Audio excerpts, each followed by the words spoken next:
آغا سید مہدی قوام تہران کے ایک عالم دین تھے، بہت پاک دل کے، عشرہ محرم سے خطاب کر رہے تھے تہران میں۔ یہ بات ہے کافی پہلے کی، اللہ جانے کہ انقلاب سے پہلے کی بات ہے یا بات کی، لیکن اگر بات کی بھی تو فوراً امیڈیٹ بات کی بات ہے کہ جس میں تہران میں ابھی تک پرانا ایک ماحول کچھ علاقوں میں موجود تھا۔ تو وہ عشرہ محرم سے خطاب کر رہے تھے اور شام غریبہ کی مجلس ہوئی، تو جو منتظمین تھے وہ آئے ان کے پاس اور آ کر بہرحال عشرہ مجلس کا ہدیہ پیش کیا، اور انہوں نے کہا کہ جتنا ہم سے ہو سکتا تھا ہم نے آپ کی خدمت میں یہ پیش کیا ہے۔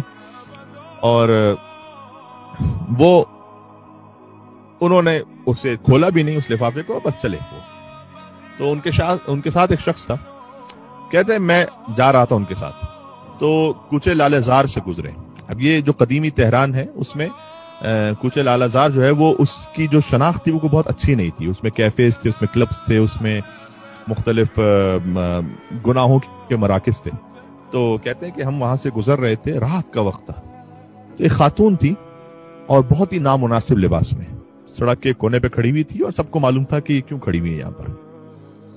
تو سید مہدی قوام وہ کہتے ہیں ان کے ساتھ جو شخص تھا اس سے کہ وہ اس طرف سڑک پہ جو خاتون کھڑی ہوئی ہے اس کو بلانا ذرا میرے پاس۔ تو کہنا سید کو کام ہے ایک آپ سے۔ میں نے کہا کہ قبلہ آپ علامہ ہیں، آپ کے سر پر امامہ ہے، وہ خاتون جو کھڑی ہوئی ہے آپ جانتے ہیں کہ وہ کس مقصد سے کس نیت سے کھڑی ہوئی ہے، لباس انتہائی نامناسب ہے۔ تو سید مہدی قوام کہتے ہیں کہ میں کہہ رہا ہوں نا بلاؤ اسے کہو کہ سید کو کام ہے آپ سے۔ تو وہ گیا، اس نے خاتون سے کہا کہ وہ جو سامنے سید موجود ہیں اسے کام ہے آپ سے۔ وہ خاتون آئی، اس نے بھی آ کر جب قریب پہنچی دیکھا کہ امامہ ابا قبا میں ایک عالم موجود ہے، کہا آپ نے مجھے بلایا ہے؟ ان کے پاس جو انویلپ تھا ہدیے کا عشرہ محرم سے، وہ انہوں نے خاتون کی طرف بڑھایا اور کہا کہ یہ ہدیہ ہے آپ کے لیے امام حسین علیہ السلام کی طرف سے، اس شرط پر کہ یہ وعدہ کرو کہ جب تک یہ ہدیہ آپ کی زندگی میں مال اور اسباب یہ جاری رہے گا یہ حرام کام نہیں کرو گے۔ اسے ہاتھ میں دیا اور پلٹ کر دیکھا بھی نہیں، چلنے لگے۔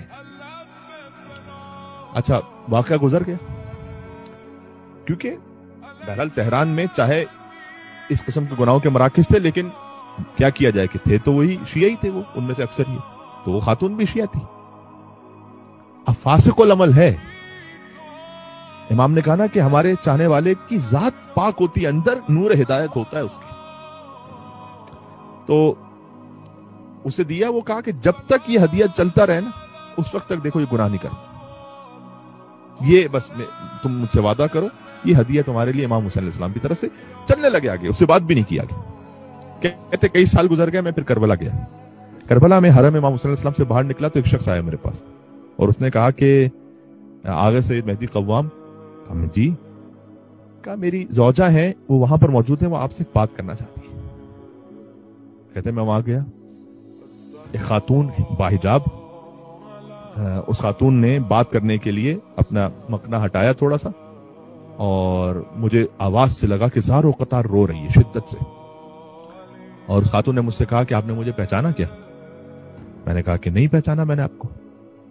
کہ یاد ہے چند سال پہلے آپ تہران کی فلاں سڑک سے گزر رہے تھے اور آپ نے مجھے قریب بلایا تھا، میرا لباس بہت نامناسب تھا، اور آپ نے میرے ہاتھ میں ایک انویلپ رکھا تھا اور کہا تھا یہ ہدیہ ہے تمہارے لیے امام حسین علیہ السلام کی طرف سے۔ کہتے ہیں آپ دے کر چلے گئے، میں تو وہیں سڑک پر بیٹھی زار و قطار روتی رہی بہت دیر تک، اور میں اپنے آپ سے کہتی رہی کہ عشرہ محرم گزر گیا، مجھے احساس بھی نہیں ہوا میں کن گناہوں میں۔ اور وہیں میں نے بیٹھ کر وعدہ کیا۔ کیوں وعدہ میں نے یہ کیا کہ چاہے اب یہ ہدیہ بعد میں استعمال کروں گی، ختم بھی ہو جائے، میں گناہ کی طرف نہیں آؤں گی، اس لیے کہ میں نے دل میں یہ خیال کیا کہ کیا مجھ جیسے گناہگار پر بھی امام حسین کی نگاہ ہے؟ کیا وہ ہم جیسوں سے بھی محبت کرتے ہیں؟ تو انہوں نے اتنی نگاہ کرم رکھی ہے مجھ پر، میں نے وعدہ کیا امام سے۔ یہ بالکل وہی سید سجاد علیہ السلام کے اشعار ہیں کہ جو خانہ خدا کو دیکھ کر وہ کہتے تھے کہ انکان جودک لا یرجو اللہ ذو اشرف فمن یجود بالعاصین عن النعم۔